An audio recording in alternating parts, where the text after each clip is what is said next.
The Democratic Convention 1 week from today, and we have the lowdown on how many celebrities are going to populate the convention in Chicago. Because, you know, celebrities have been coming out big for Kamala Harris and showing up at rallies. But in Chicago, it's going to look a little different.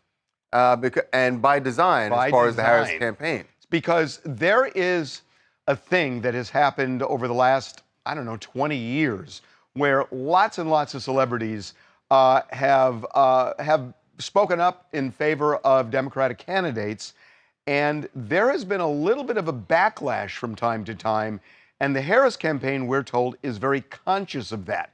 So they want celebrities there, but they don't want too many of them. Right, and they don't want them in high profile. In other words, what they don't want is a parade of celebrities on stage where the DNC ends up looking more like the Oscars.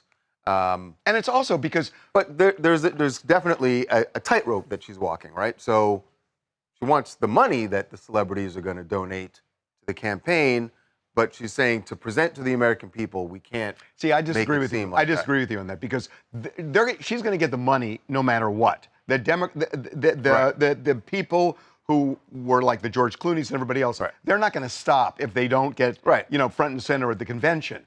But I think, and actually, those people probably don't want to be front and center. Oh, I don't. But it'd be interesting because Clooney is the most interesting one, because Clooney was really important in getting Biden to step down. So it would be interesting if he spoke, because that's why Kamala Harris is there. But we don't know if the only person we know for sure is going to be there is John Legend.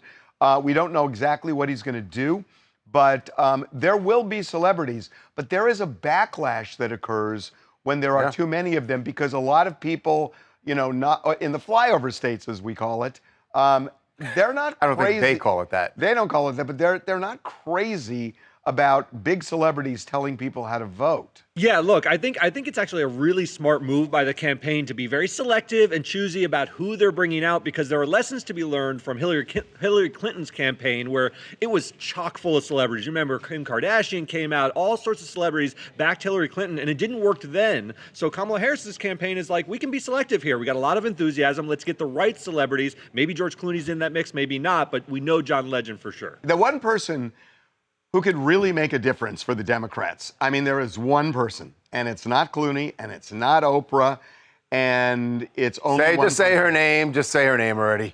Taylor Swift. Taylor Swift. But it is true. Can change the election. And I'll tell you, she is a very intentional person. She came out in support of Biden in 2020.